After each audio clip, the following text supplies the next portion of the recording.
J'ai les hanches qui se démangent, j'ai les pigastres qui s'encastrent. Ouvrard, évidemment, vous avez reconnu Ouvrard, magnifique. Alors, je ne sais pas si le Covid-19 fait tout ça, mais enfin, il fait des ravages quand même. Hein. On peut pas dire qu'il ne se passe rien avec ça, avec les hôpitaux, etc., avec cette pandémie mondiale, mondiale. Enfin, on en a suffisamment parlé, on ne va pas revenir là-dessus, mais alors, on veut savoir ce qui se passe sur un certain nombre de fronts. Par exemple, le front de l'hydroxychloroquine versus le remdesivir.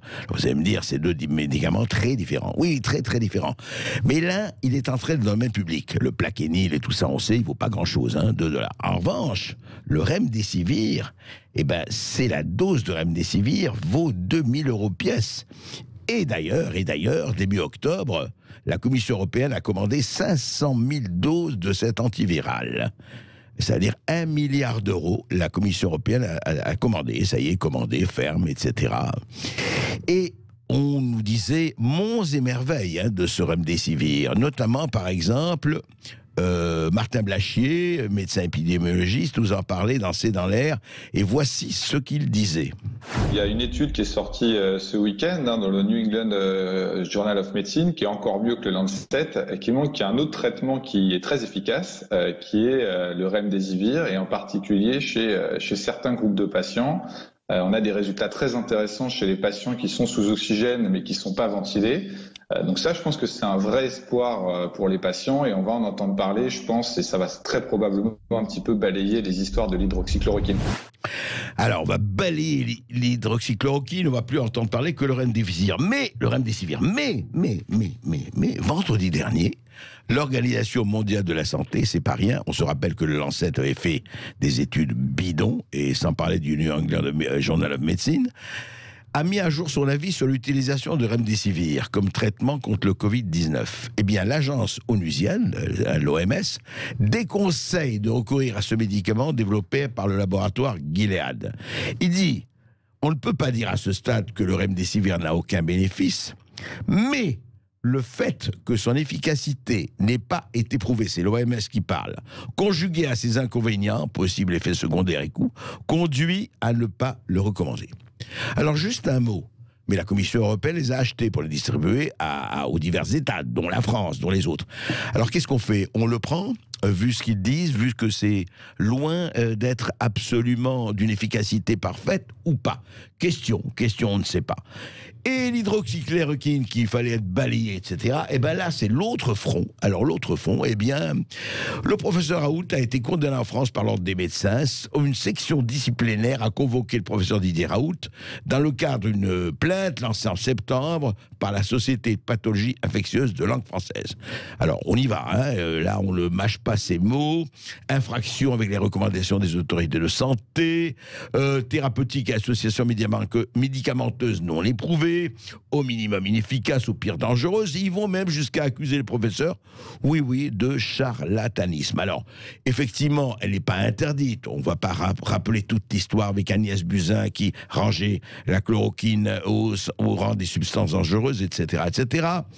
Et puis, on a vu quand même qu'il y a des gens qui ont réagi, notamment au Sénat américain. Le sénateur républicain Ron Johnson interrogeant le docteur Fared.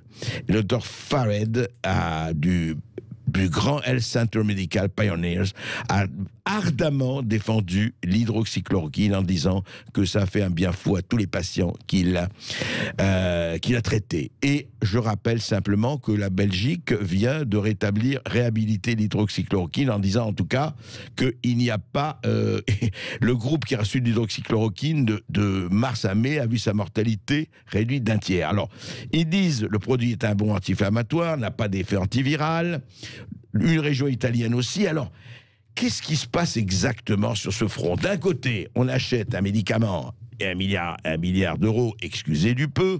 De l'autre côté, on dit qu'un médecin, Didier Raoult, pour ne pas le nommer, est au mieux un type pas sérieux, au pire un charlatan. Fabrice Divisio, bonjour. Bonjour. Vous êtes avocat des professions de santé, avocat aussi du professeur Raoult. Alors, où on en est dans ce feuilleton assez hallucinant? Parce que d'un côté, on réprime, de l'autre, on achète. Qu'est-ce qui se passe? Il se passe que le monde est devenu fou. Il se passe que cette pandémie a révélé le pire. Je pense personne n'imaginait qu'on pourrait en arriver là, en fait. Ouais. C'est-à-dire que on voit bien que finalement, c'est pas les gouvernants qui décident. Dans cette pandémie, le gouvernement ne décide rien. Il y a des intérêts financiers derrière qui font que ça s'appelle du lobbying. En fait, faut pas avoir peur des mots. Hein. Ça s'appelle du lobbying. Ouais. Et que finalement, c'était quoi l'intérêt de faire du lobbying pour l'hydroxychloroquine? Aucun. Je veux dire, Sanofi nous annonce un vaccin en grande pompe, mais un vrai vaccin cette fois-ci, effectivement, pendant 6 mois. Ouais. En même temps, ils refusent de livrer maintenant l'hydroxychloroquine à l'IHU de Marseille. Alors que vous voyez, effectivement, comme vous l'avez dit, que la Belgique réhabilite, que les États-Unis vous disent effectivement que le professeur Raoult est un grand médecin, que le Sénégal, j'ai un mail d'un professeur sénégalais qui l'utilise en routine.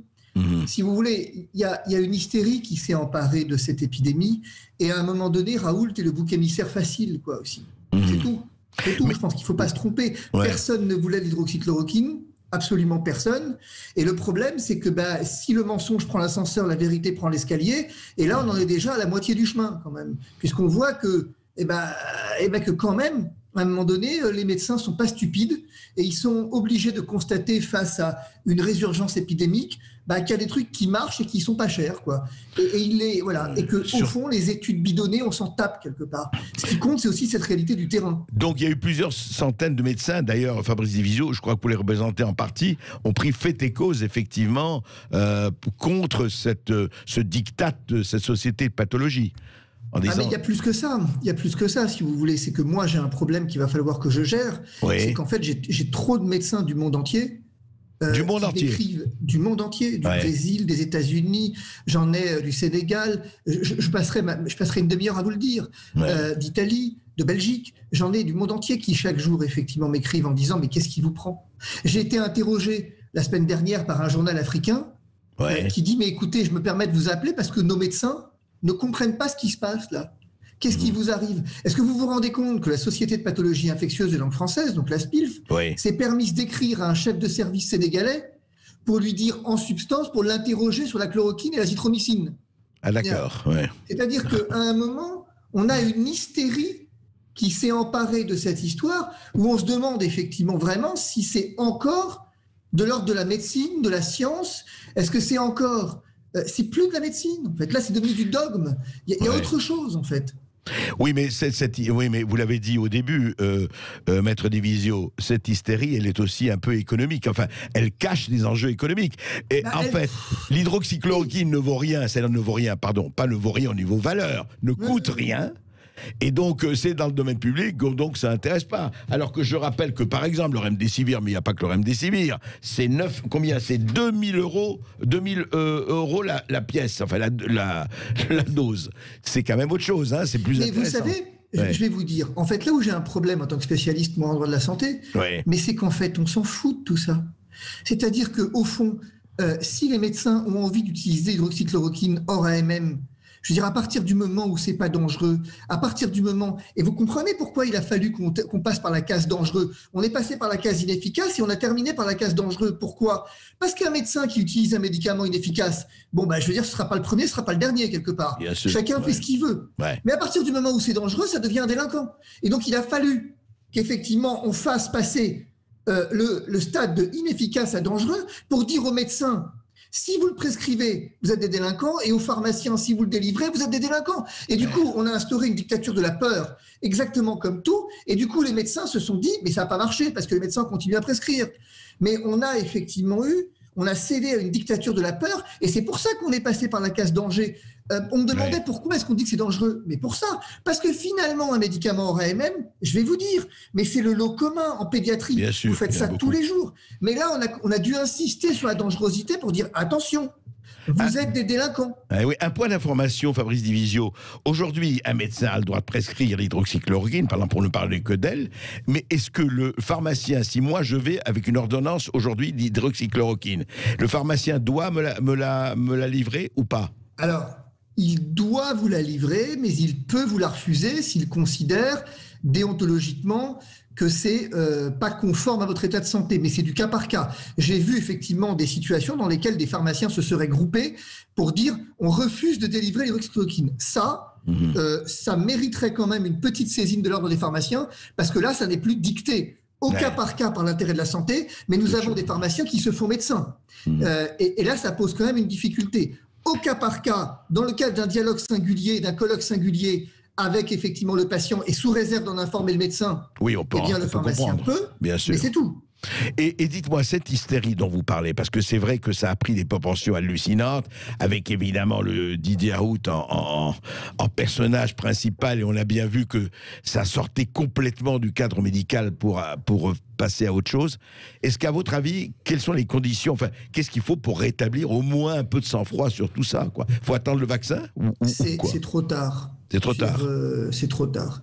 Le vaccin, je ne sais pas si ce vaccin est efficace, mais ce que je sais, c'est que s'il l'est, ils se sont tirés une balle dans le pied, parce que du coup, avec le degré de défiance qui aujourd'hui existe vis-à-vis des autorités sanitaires, je ne vois pas comment quelqu'un de normalement constitué pourrait ne pas se méfier de ce vaccin. À titre personnel, mes enfants sont vaccinés, je suis vacciné, ça ne me pose aucun problème, le vaccin en tant que tel. Bien sûr que la vaccination apporte une amélioration, mais ce vaccin-là, pardonnez-moi, on a un gouvernement qui a menti sur tout, on a des autorités sanitaires qui ont menti sur tout. Regardez, vous l'avez dit, sur le remdesivir, on emmerde Raoult parce qu'il aurait dit que chloroquine fin de partie, et admettons qu'il ait eu tort, pourquoi pas, peu importe. Mais alors Blachier, on va le poursuivre lui aussi? Pourquoi la Société de pathologie infectieuse ne s'intéresse pas à Blachier? Pourquoi est-ce qu'elle ne va pas dire non mais attendez confrère, vous n'avez pas à venir dire que le remdesivir apporte un espoir, que c'est super, que c'est génial? Vous n'avez pas à dire ça, fermez-la 5 minutes. D'ailleurs, pourquoi est-ce qu'on a une différence de traitement de la sorte? Non, la vérité c'est que je crois qu'on est dans une crise qui va nous marquer durablement. Vous savez, j'ai l'habitude de dire que là, ce qu'on est en train de vivre va marquer la santé publique des 15 années qui viennent. On a détruit toute idée de confiance dans les autorités sanitaires d'un côté, les médecins, l'ordre des médecins s'en est pris un sacré coup sur la tête, et par ailleurs, effectivement, la communauté scientifique dans son ensemble, aujourd'hui, a réussi à susciter la défiance. Alors évidemment... Ce qui était impensable. Mais aujourd'hui, c'est Raoult qui prend tout. On s'aperçoit cependant que Raoult, il a quand même un énorme inconvénient. Je vais vous dire quel est l'inconvénient de Raoult. C'est qu'au fond, il a eu raison trop tôt. Aujourd'hui, à peu près tout ce qu'il dit sur les tests, sur les cycles de PCR, sur la nécessité effectivement d'oxygéner les patients, laissons tomber la chloroquine. Il a eu raison sur à peu près tout. Peut-être pas la deuxième vague, mais enfin bon. Non mais si, la deuxième vague, il a eu raison. Rappelez-vous, effectivement, en septembre, on vous annonçait une deuxième vague. Reprenez les médias. On vous annonçait une deuxième vague plus meurtrière. Est-ce que vous savez, effectivement, qu'on nous bassine avec les lits de réanimation pleins, mais que la France a titré effectivement fièrement le fait qu'elle pouvait accueillir des patients étrangers en réanimation? Est-ce que vous savez que Patrick Carlioz, qui est chirurgien pédiatrique et par ailleurs effectivement dans le cabinet de chirurgie, a signé une tribune pour dire qu'à Lyon, en tout cas dans la région Rhône-Alpes, les cliniques privées se roulent les pouces? Donc si vous voulez, bien sûr que Raoult effectivement a dit que... Elle est où votre deuxième vague? Je suis désolé, il y a eu une reprise épidémique, mais on voit que 15 jours plus tard et avant le confinement, les choses ont commencé à s'estomper d'elles-mêmes. Mais ce que vous dites, en tout cas, le plus important, c'est vrai, ce qui est terrible, c'est qu'avant, il y avait manque de confiance avec les politiques, manque de confiance envers les médiatiques, il faut le dire. Et aujourd'hui, c'est la science qui est atteinte, et c'est peut-être, il faut jamais s'en réjouir de cela. Non. C'est clair. Merci beaucoup, Fabrice Divisio. Merci beaucoup Fabrice Divisio. Et vous, qu'est-ce que vous en pensez? 0826 300 300. On reprend ces mots forts qu'a évoqué justement le maître Divisio. Dictature de la peur, lobbying du Big Pharma, crise de la confiance. Alors venez nous dire ce que vous en pensez, on vous attend.